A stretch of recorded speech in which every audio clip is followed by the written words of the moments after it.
Thank you for joining us this evening. My name is Nathan Boudreau, and I have the honor of being the town administrator here, at least since last December. This first year has been wonderful, and it's great to see so many people here tonight.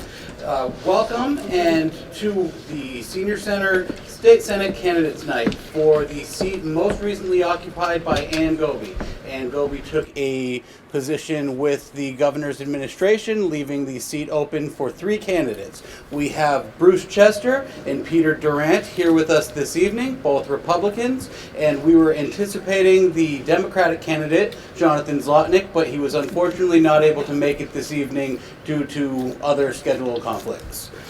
Each candidate will have 2 minutes to give an opening statement, and then we'll move on to the question and answer portion of this evening. I'll ask a couple of the written questions and then open it to a hand-raised question. Try to keep things appropriate and keep it so that they will not have to give anything that would require a rebuttal. As I told the candidates, if there are any needs for a rebuttal, the opportunity will be given to the candidate to make said rebuttal. So with that, we will get started. Right before this, we had a coin toss, and Peter had won that, and he chose to go first. So he will go first right now in welcoming you and telling you more about himself, and then second to close out. Thank you, Peter. Thank you, Mr. Boudreau. And thank you to the Senior Center for hosting this. This is always a great event, and I've been here a couple of times over the years, and it's always a well-attended event, and I'm happy to be here this evening. As Nate said, my name is Peter Durant. I'm currently the state representative for the 6th Worcester District, which includes the towns of Spencer, Charlton, Southbridge, and Dudley. I've been the state representative now for about 12 years.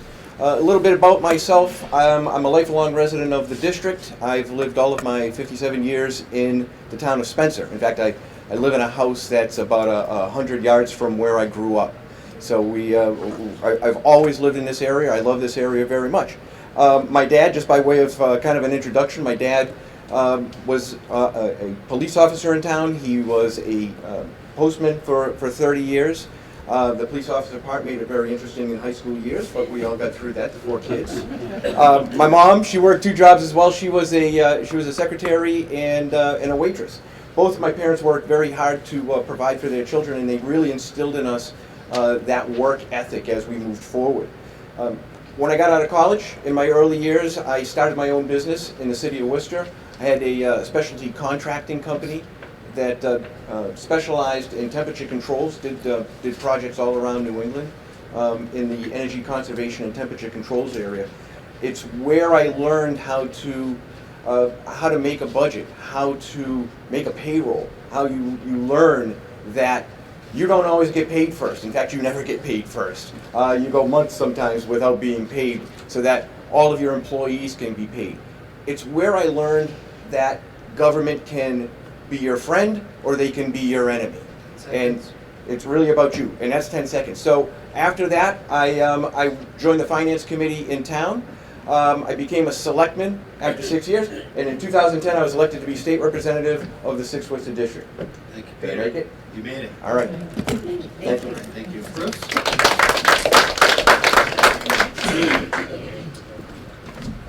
Good evening. My name is Bruce Chester. I'm a resident of Gardner. I too have also lived in Central Mass, but a little bit closer to the eastern part of the central part of Mass, if that makes any sense to you.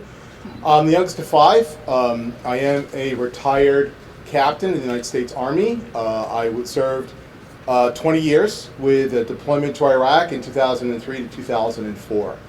I decided to run back in 20 because I felt people weren't talking to each other. And for me, this is community service. I'm looking to pretty much do a short time and then move on. Background, I'm the youngest of 5. My father was a master aircraft technician. My mom was a homemaker. But they also, on top of my father's job, he also, with my mom, started a very successful business in interactive marketing. And they built that before anybody knew what that meant.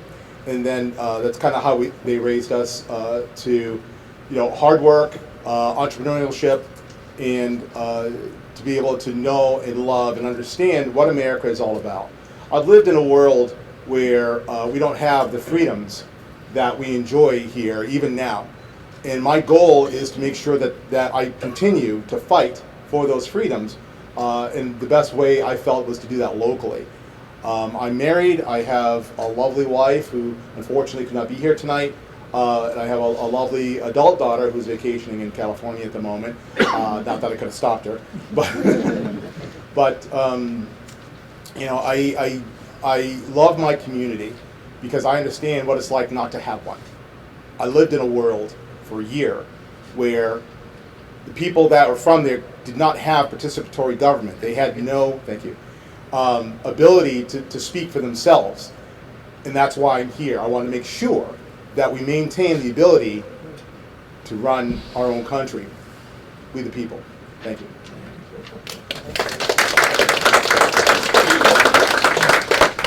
All right, as I should have anticipated, none of these questions are easy softball questions, so we will get right into that. So for the candidates, how do you plan to address rural education, specifically state funding for rural schools? Each candidate will have 90 seconds here. Peter? 90 seconds. Well, this might be a longer plan, but so one of the things we did, of course, we're all familiar with the school funding formula that was passed in 1993. It was a formula that was very difficult to administer, and it wasn't always equitable to a lot of the smaller communities like you have here. A few years ago, in 2019, we went and we modified that bill. Unfortunately, a lot of times we didn't. What we didn't do is we didn't take and make it more equitable for communities like this. We saw that a lot of money is being spent on some of the more wealthier towns. So our goal is to make sure that that money comes back here.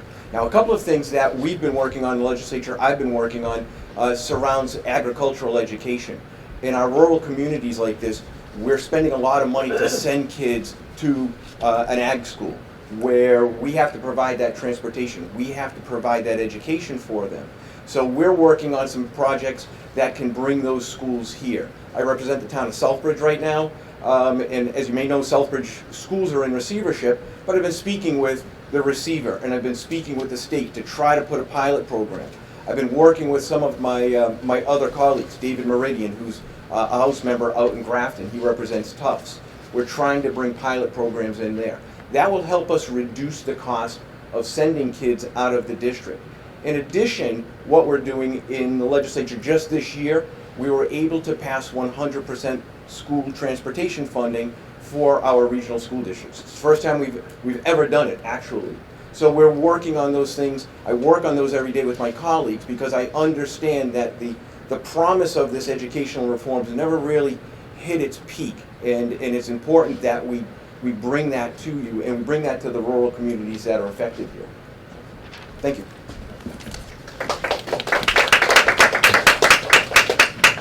We ended up giving Peter 1 minute 50 seconds, and I've seen the error in my ways, so future questions will be 3 minutes. I was wondering why you didn't stop. 90 seconds was not enough to even get to the point.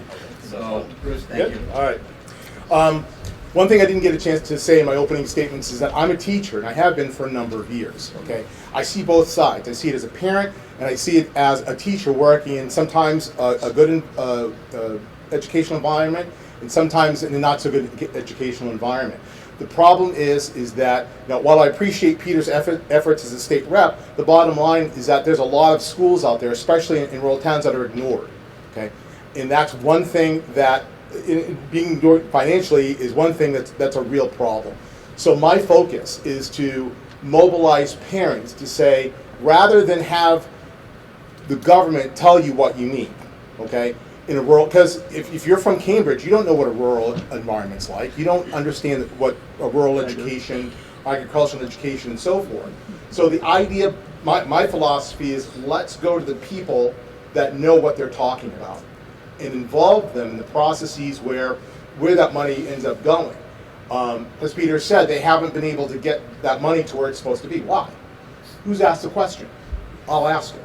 Okay, that's because unfortunately I'm not an elected official like Peter is, and I'm sure Peter probably feels the same way, that people in those environments, in the rural, in the smaller towns, don't get as much of a voice. So the idea, my philosophy is like, let's stop wasting taxpayer money, okay, and let's take a real case-by-case basis, because Hubbardston might be different than Barry, Rutland might be different than Hardwick, and so forth. You know, Leicester's got a different issue as far as their agricultural needs, educational needs.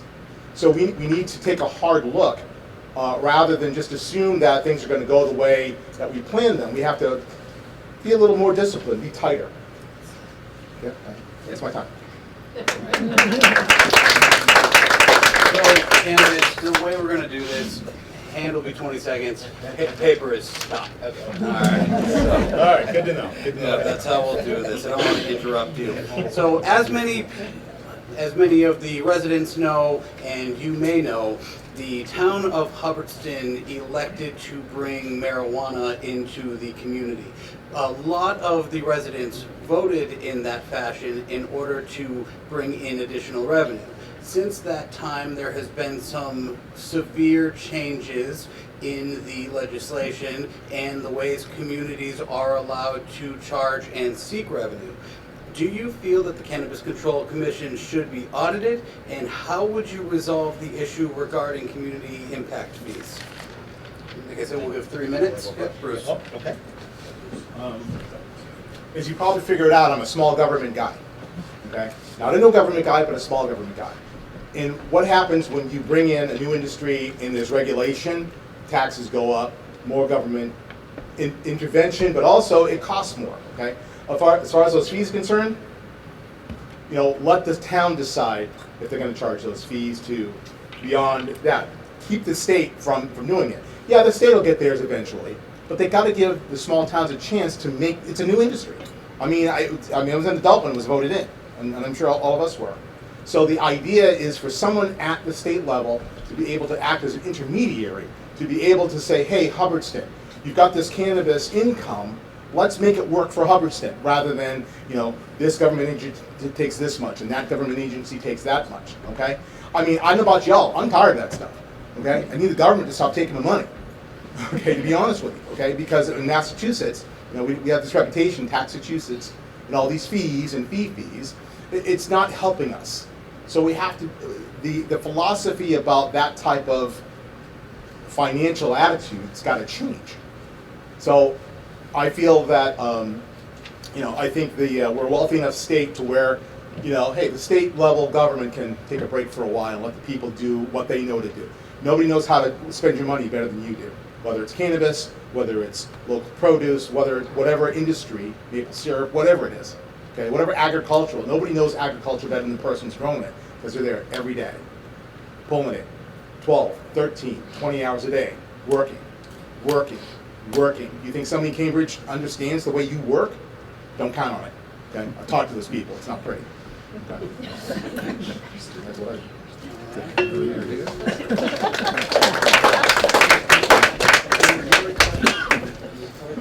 Absolutely.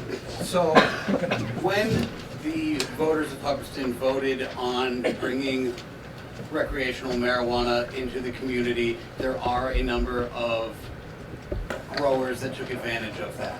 After a couple of years, the fees that were put in place that enticed the voters to vote to bring such a business into town were taken away by the new state legislation.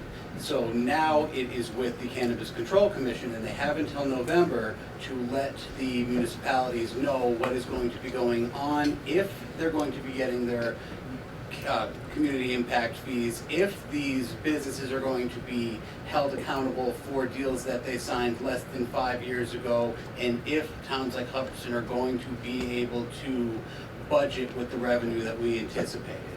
And there is a growing bipartisan interest in auditing the CCC, the Cannabis Control Commission. Would you support that as state senator? I will also give Bruce the opportunity to answer that once you are complete. Just the question about the audit.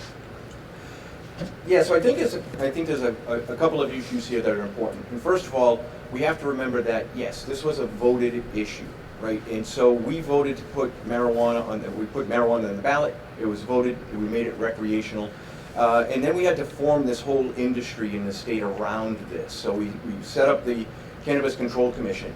You've probably heard it in the news lately, especially, that it's kind of a dysfunctional organization at this point, and maybe that's being polite.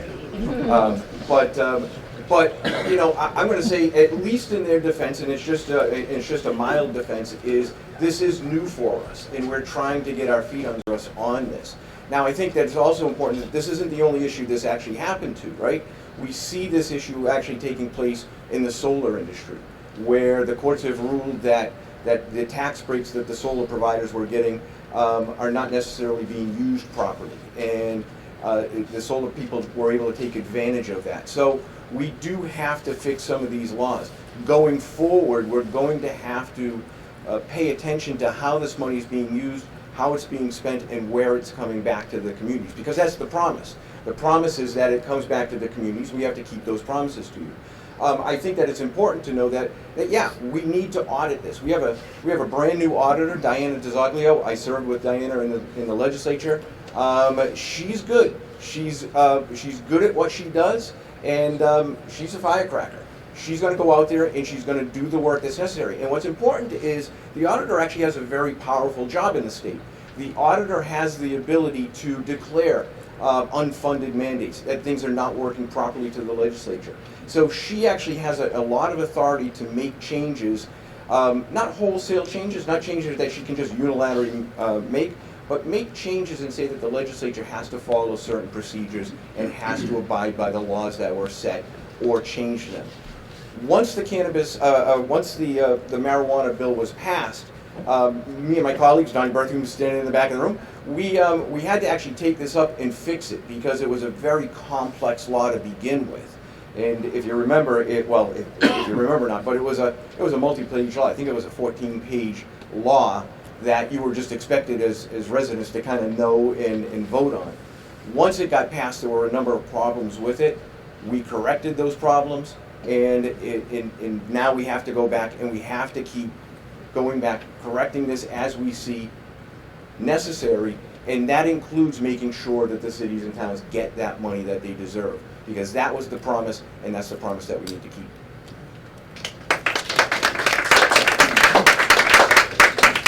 Audit the Triple C. Yeah, I agree. I think that that industry. I'm a teacher, okay? Let me say it this way. I'm a teacher, okay? While I'm sure Donnie has a better working knowledge, Donnie, excuse me, Peter. He said Donnie, I was thinking, hi Donnie.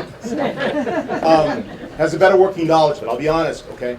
I was a logistics officer in the military, so we did audits. And here's the thing.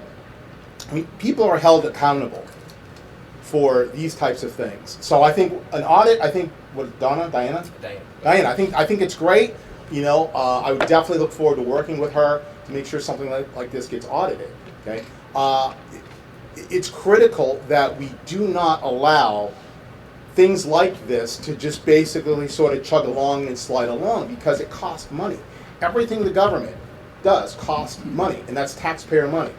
And so we're going to be losing a lot of that if we don't audit and keep and run a tight ship. And that's what I agree. All right, thank you. So, as promised, let's take our first audience question. Does anyone have a question they would like to ask the candidates directly? Yes, sir. And Peter, you were up first. My name is Tom Collier, and I'm obviously a veteran.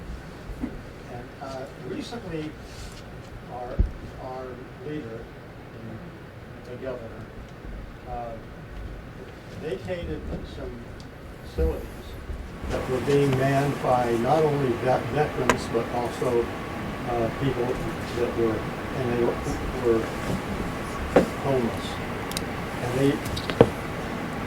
they took all of them out and put the immigrants in. Mm-hmm. Now, I am aware that there is a way legally that she can do that. which I think needs to be changed, frankly. But I just would like to know how you feel about that. I'm So, pretty sure I know where it's going here, but sure. Transparent. So what we're talking about is the right to shelter law. And so the governor has, when she declared a state of emergency, she has broad powers, just as Governor Baker did when he declared a state of emergency over COVID. So that gave her broad authority to implement some change. I think what's important, right? So this has been an issue that is coming to the forefront in this district, in this state. Massachusetts, of course, has passed the right to shelter law. This is a law that goes back to 1983. The original intent of this law was that homeless people, mainly women, pregnant women, families, they wouldn't be just out on the street. They have a right to be put up and housed, and that was the original intent. Fast forward 40 years, and all of a sudden, this law is being used to house those illegal immigrants that come into the country. And what we're seeing here is a real problem. We're seeing that a problem that occurs 2,000 miles away on the southern border, how it affects us. And it's going to affect us in wide-ranging ways. This is one of them.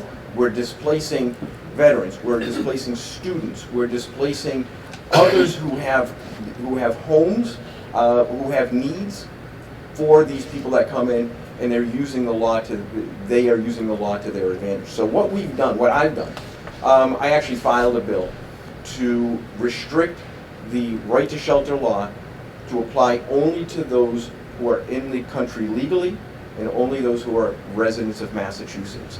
Now, we do that, and it's been very interesting. Actually, this is what's important about this job. This job is all about relationships. It's all about convincing people, putting your arguments up, making your points, and getting them across and getting things across the goal line. I have gotten bipartisan support on this bill.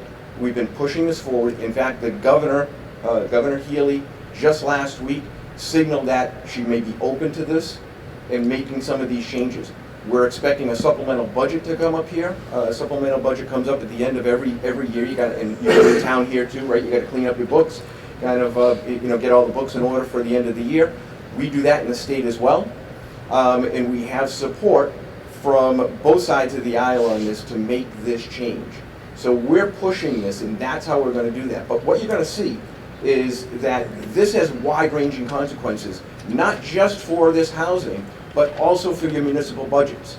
This money is getting sucked up from the state, and it's going to affect you in local aid. So this has, I don't have 3 minutes here, just a long answer, but this has wide-ranging consequences. That's one of them, but this is how we do it. We stop the inflow first, and then we move on and we fix it from there. Perfect. Could I ask you a question as regards that? Let the Mr. Chester go first, and then we can open it up to follow-up questions. I am delighted that Peter is working on that. Your question was, how do we feel about it? Here's how I feel about it. It's wrong. It never should have happened to begin with. Our governor never should have allowed this to happen. Now, don't get me wrong. I'm not a monster, okay? These people need help, but they should have got it 2,000 miles ago, okay? How do I feel this way? Because I live in Gardner, and there are not one, but 2 hotels in Gardner, only a few blocks from where I live, where they are housing these people.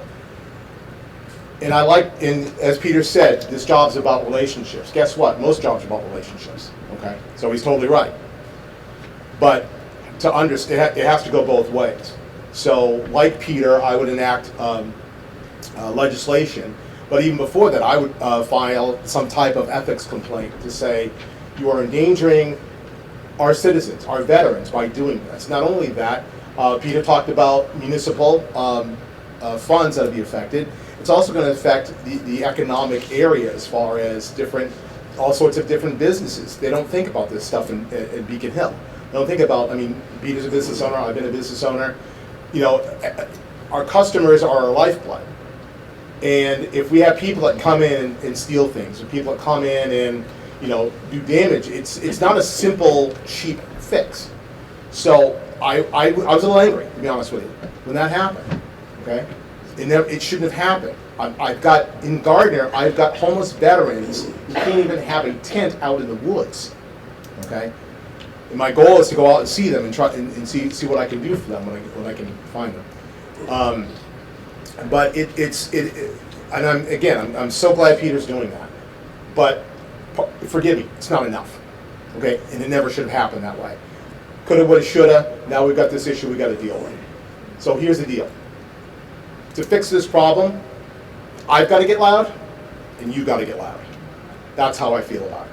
I feel that unless the people rise up and say something, whether it's a petition, whether it's through the media, whatever, you know, it truly has to be a grassroots motivation saying, look, you need to do what we need you to do, not what you think you do. Yeah, the governor's got broad powers.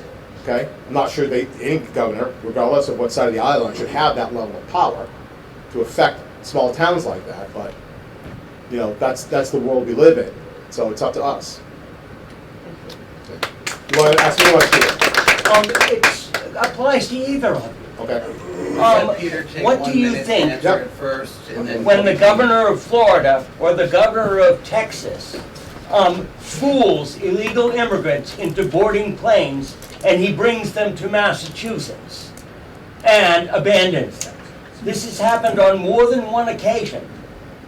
The other thing I would say is, I'm assuming you practice Christianity. Jesus was a refugee. Bella.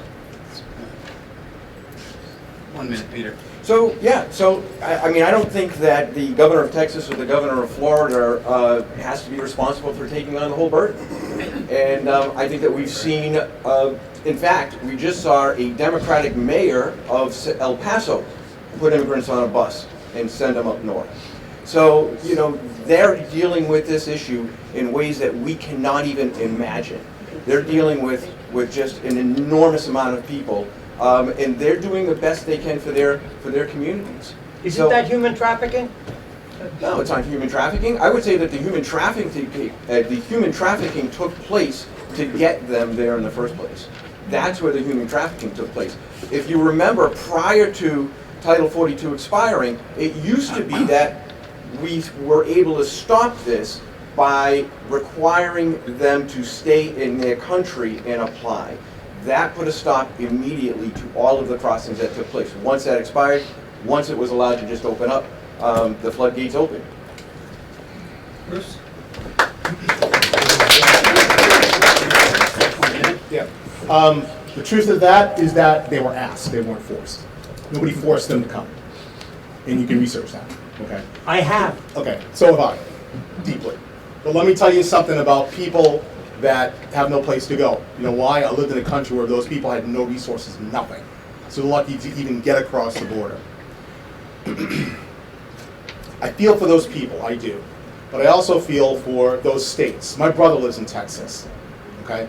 If we cannot vet them, if we cannot get to know them a little bit so we allow or not allow them in the country, we had that ability at one point in time. We remain in Mexico. At least Mexico began to start to vet these people. We could take that information and be able to know who we're dealing with. Because I guarantee you, there are plenty of people out there who would wish that we had done that because an illegal immigrant harmed a member of their family. Okay? Do all of them? Of course not. Do I feel for them? Of course I do. Bottom line, we have to have order. Otherwise, we're not helping them either. Thank you. This will be a 2-minute question. And you went second last time? Yeah. All right, so you'll go first this time. All right. Former State Senator Ann Goby spent about 8 years in the Senate and a few decades in the House before that. Please mention a positive item your predecessor did and some work that she did that you appreciate, and what would you continue to work on that she was passionate about and move the ball forward on? It'll be 2 minutes. Okay.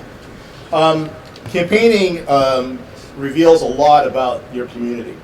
And what I discovered is that, first of all, Ann was a Second Amendment supporter, and so am I. So I really appreciate that about her. I know Ann. We chatted on the campaign trail a few times. what I do appreciate, and what I'm going to continue, is some of the towns like Holden have issues with their foundations.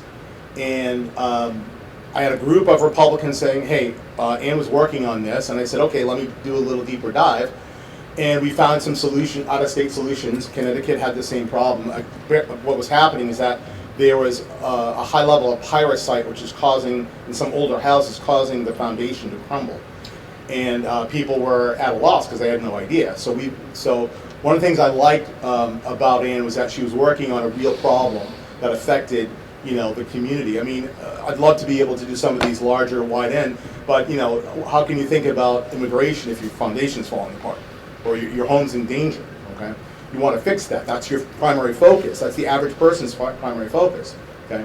So I was actually quite pleased when I heard about that, and it's something that I pledge to continue to work on. Thank you. Right. Peter? That's the problem with going second. That was my answer. No, but this is actually Senator Gobi did a lot of good things, and she was focused on the communities. But this issue is actually a really important issue. Imagine, if you will, that you're getting ready to retire. Maybe you're 65, 70 years old. You go to sell your house. You want to move. Maybe you want to move to Florida. Whatever the case may be, you go to sell your house and you find out that your house is worthless.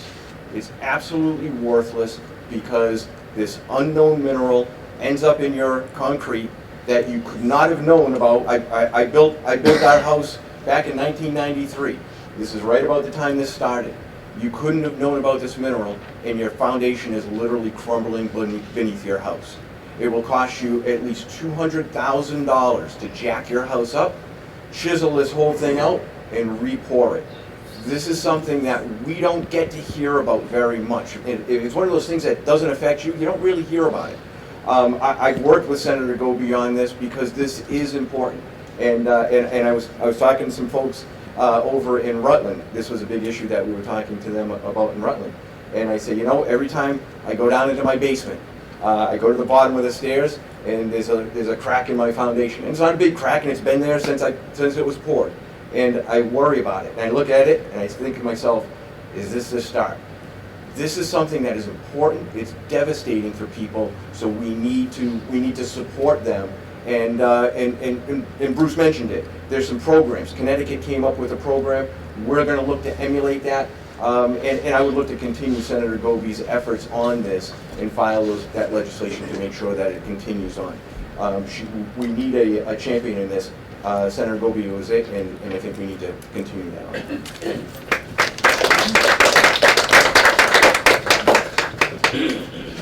Francois, I was going to do your question next, but I do not want to butcher it and miss your intent. So if you wanted to ask your question to the candidates, it will be Mr. Duran first, but Thank you. we'll do 2 minutes again. For a number of years, Central Massachusetts, Western Massachusetts, North Central Massachusetts has enormous amounts of property under state-owned land.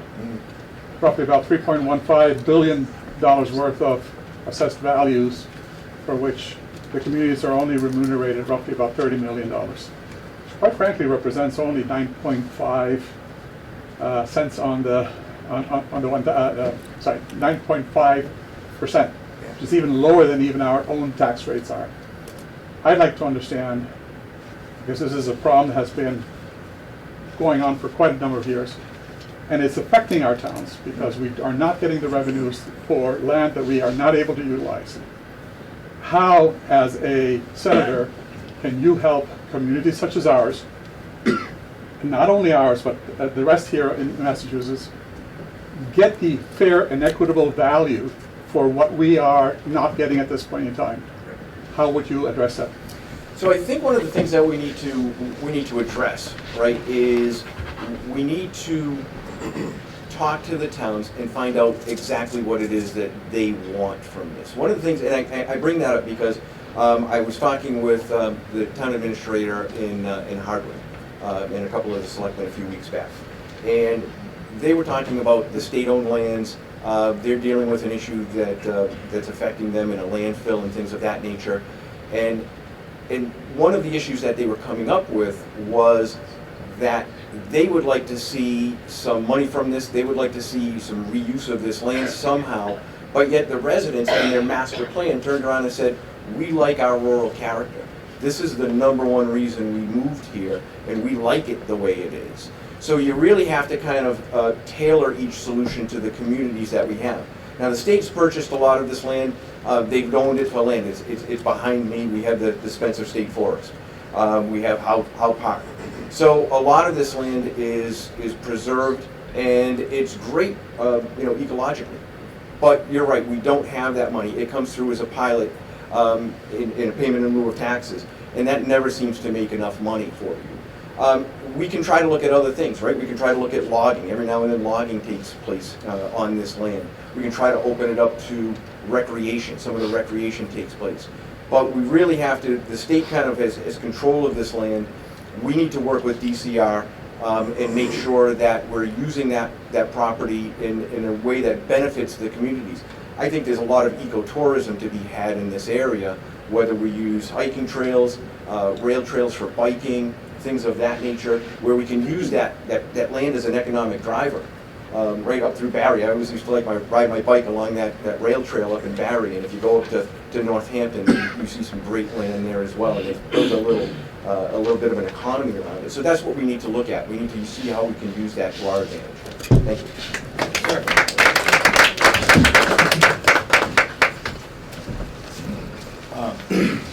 As you know, Gardner had a very strong economic presence. I travel all over the state for my job, and I tell people I'm from Gardner, and they say, oh yeah, they still have the furniture companies up there, and I said, well, not really. Okay, what's happened in Gardner is a deindustrialization, and unfortunately, we have city leadership that's not really effectively using that, rather than taking city land to try to do some rather unusual things with it. So I look at that and I said, let's start with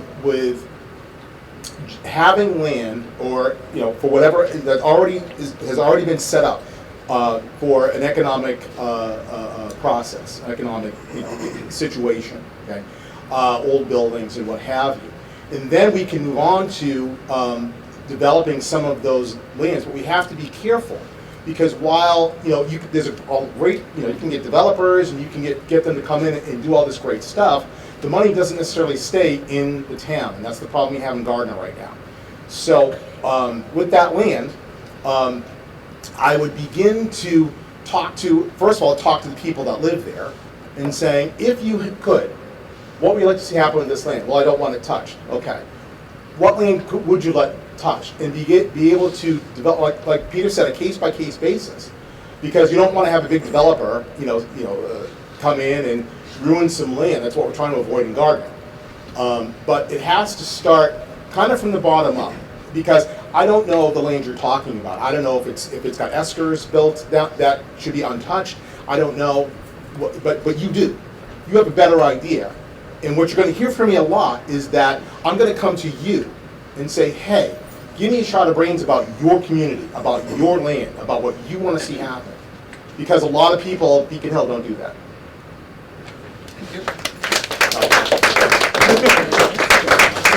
Well, I'm aiming for about an hour, so we probably have 2 questions and a closing 90 seconds. Is there anyone that had a question on a topic that has not been discussed yet? Go ahead. My name is Lois Tyler. I worked in an industry where interpreters were required, which created a problem for your workload. So my question is kind of twofold. On the illegal immigration with children in the school, a lot of the resources are being pulled away from these kids in their education, that the kids that live here becomes a problem.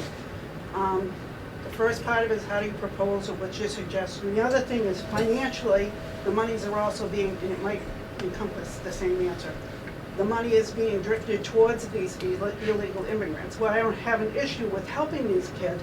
I am concerned about how our school children are no longer having the resources that they need, and they're already behind the 8 ball because of COVID, and how this needs to be addressed.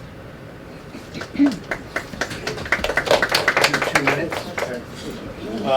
I'm also a teacher, and I understand those resources that that are diverted, and it's a problem. I wish I could say there's an easy answer to it. There isn't, because a lot of people are going to say, well, they're children.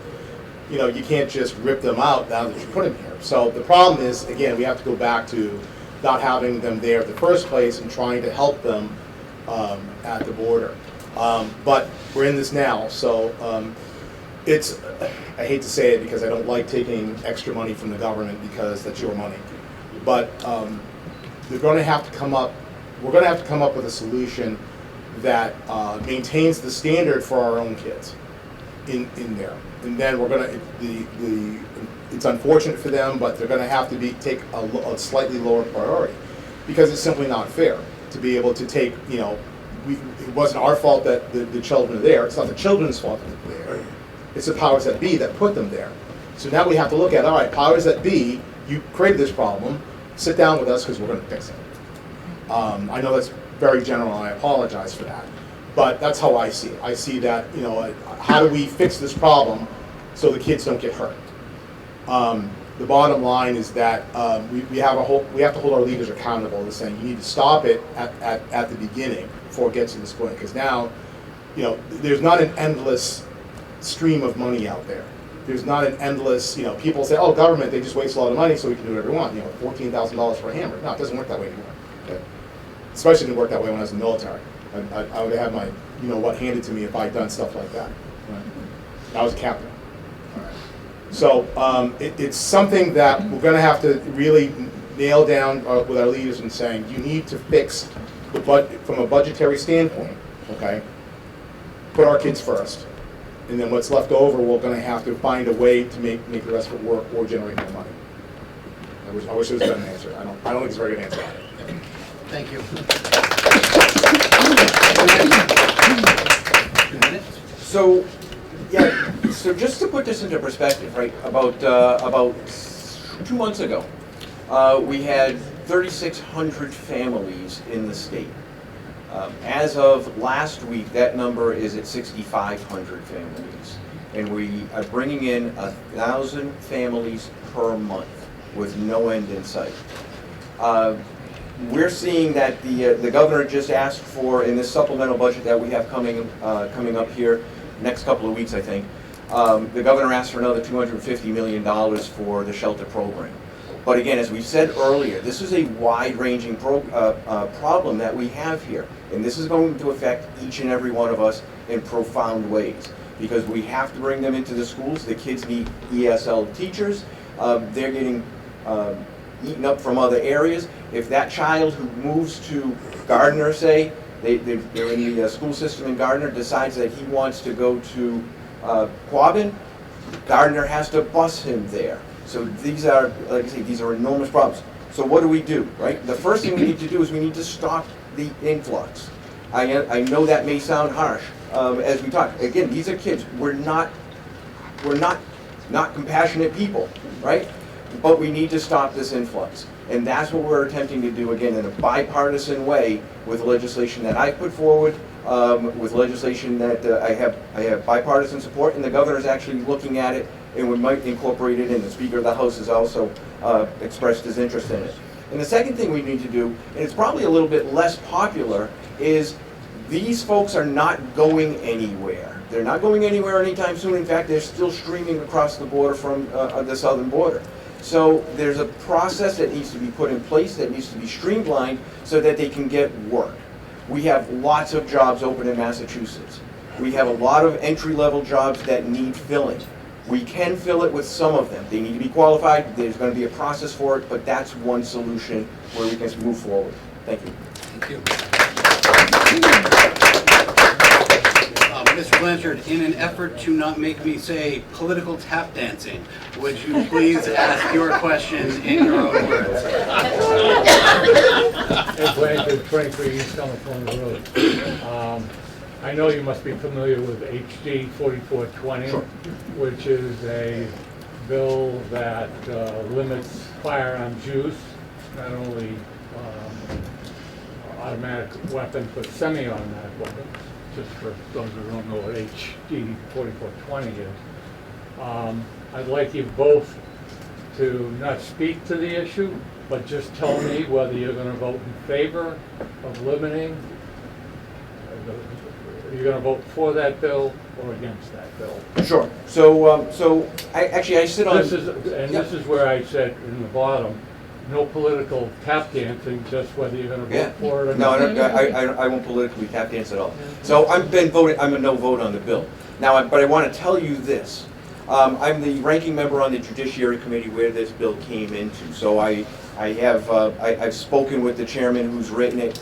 And I don't have 2 minutes. 2 minutes is not enough time to go into all of the background and the inside baseball and what's happening here. But as we stand here today, 4420 has been stalled in the legislature. It was the Speaker of the House promised that we would vote on this by July 31st. All of the phone calls, letters, emails that came in, and our lobbying had an effect on it. He said, we're not going to do this. They're going to bring that bill back. And I'm going to be very honest with everybody here. This election that we are in right now is a referendum on 4420, and here's why. Because if I can tell you for sure, I am up on Beacon Hill every day. I talk to my colleagues, Democrat and Republican colleagues. There are a number of moderate Democrats up there who are watching what happens in this election. If a Republican wins this election, they don't want to have to challenge her from a Republican in 24 who's going to beat them over the head with this bill. If a Democrat wins this election, then they are going to say, well, I guess you guys didn't care that much. And they are going to come back with a bill that's just as bad. So I have been lobbying the chairman on this bill. I think that what we can do, I'm happy to tell you, I told him, and I said, Mike, I said, Gold, Gun Owners Action League, I said, has written a bill to ban ghost guns. Those are those untraceable 3D printed guns.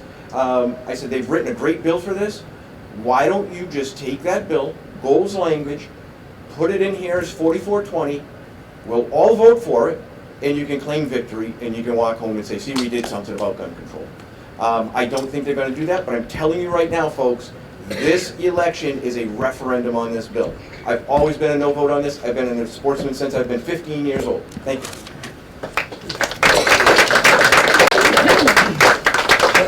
Same question, and I know that you won't be having a vote on that particular bill, but I'm sure you have a position. I do.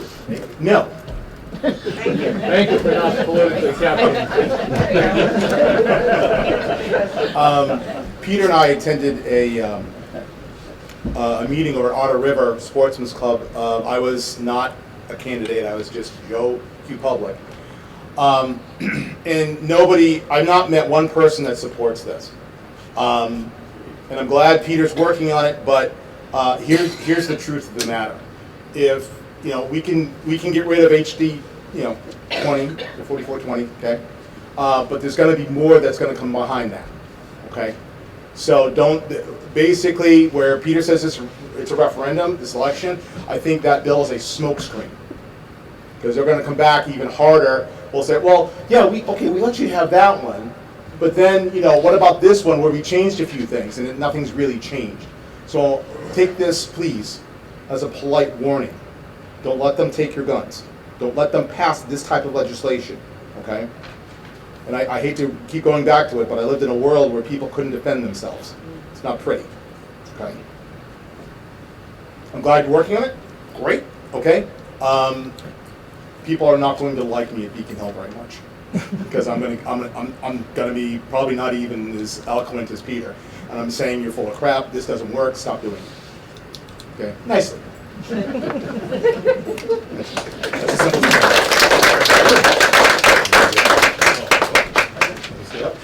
Yep, so like I said, keep this under an hour. We will allow the candidates to do their closing remarks. You will have 90 seconds. You wanna? Sure. As you've noticed, I don't necessarily have the same answers as Peter does. Peter's been involved in this in a while, and I thank him for his service. I think that my perspective is what's going to make the difference, because I know what it's like. to be Joe Q public. I'm not saying Peter does. Okay. But, it's a fresh pair of eyes. It's something where I'm not afraid to go and tell people what I think. I'll do it nicely. I'll do it kindly. I don't like to make people feel bad. But what I don't like more is seeing you in Hannaford looking at me with that look. You know that look. Right? And saying, you messed up because we asked you to do something, you didn't do it. Okay? I take my marching orders from you. Okay? Not the speaker, not the governor, okay? Because I have to live in the community. Okay?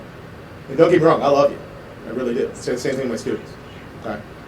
And I want to do right by you. So I'm going to be spending a lot of time in the district just interviewing, asking questions. What do you think? How do you feel? What do you want to see done? And that's what's going to drive any legislation. Okay, you're not going to get everything you want. I'm not going to get everything I want. Peter, you've never gotten anything you want, everything you want, right? That's just the truth of the matter. But whether it's Peter or me, we're going to fight like hell to make sure that you're taken care of as best way we can.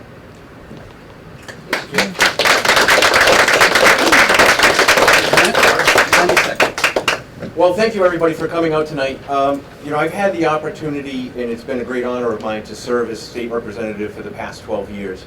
And, I've been lucky in that my constituents have sent me back every 2 years. And I think they do that because they realize that I am an independent voice for them.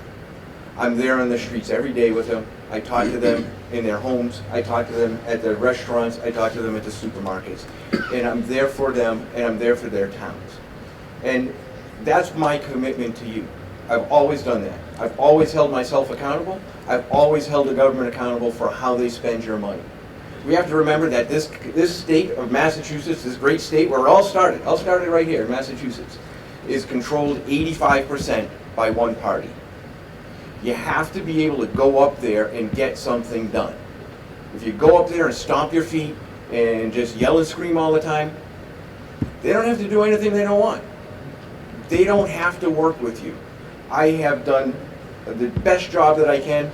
We've gotten a lot of things for our district. We've moved the football. We've passed legislation. We're working on some of this legislation with the illegal immigrants, and I've made a career out of getting bipartisan support and helping move those issues forward for my communities. And I hope you consider me and give me your vote on October 10th. Thank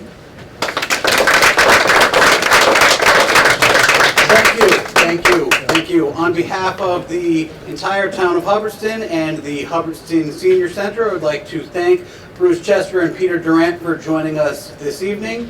Remember that 1 week from tonight, on October 10th, to get out and vote in the primary. And then on November 7th is the general election, where one of these gentlemen will be there after next Tuesday. So I hope that you all will stick around and enjoy some of the treats provided by the Senior Center and the diner who donated the cookies. Again, thank you very much, and if we could give them a round of applause for both the